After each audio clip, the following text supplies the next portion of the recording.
Setelah gelombang protes publik meluas dan bahkan memakan korban jiwa, partai politik mulai menunjukkan sikap. Sejumlah partai seperti Golkar, PAN, dan PKS kini menyatakan siap dievaluasi soal tunjangan dan fasilitas yang selama ini melekat pada anggota DPR. Langkah itu muncul setelah unjuk rasa besar terjadi pada 25 dan 28 Agustus 2025 di depan gedung DPR Jakarta. Aksi massa saat itu dipicu oleh pemberian tunjangan perumahan anggota DPR yang dinilai terlalu berlebihan di tengah situasi ekonomi masyarakat. Kemarahan publik semakin meluas setelah beberapa anggota DPR mengeluarkan pernyataan yang dianggap tidak berempati. Sayangnya, unjuk rasa tersebut berakhir ricuh. Di tengah situasi panas itu, Golkar melalui akun Instagram resminya menginstruksikan agar seluruh anggota DPR dan DPRD menjaga kepatuhan, tidak berjarak dengan rakyat, serta menghindari gaya hidup pamer.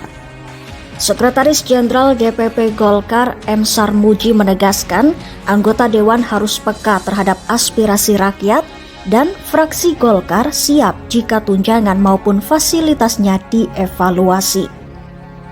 Instruksi serupa juga datang dari Partai Amanat Nasional atau PAN.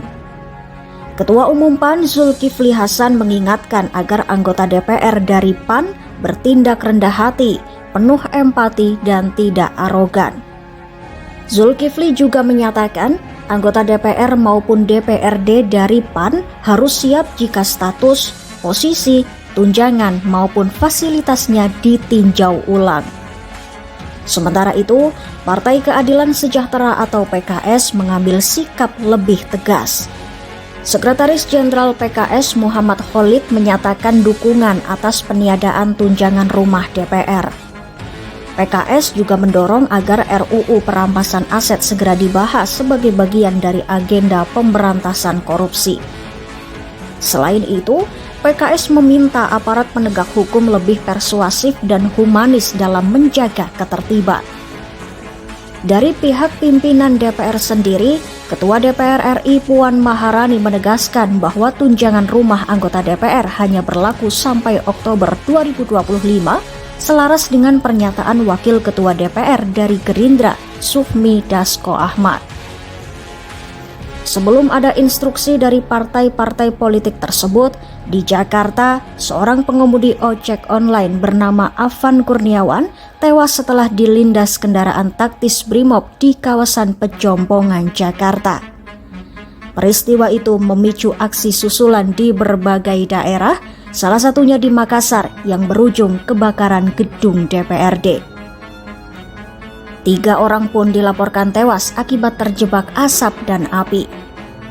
Kini, publik menanti apakah sikap partai politik ini hanya sebatas pernyataan atau benar-benar diwujudkan dalam kebijakan nyata.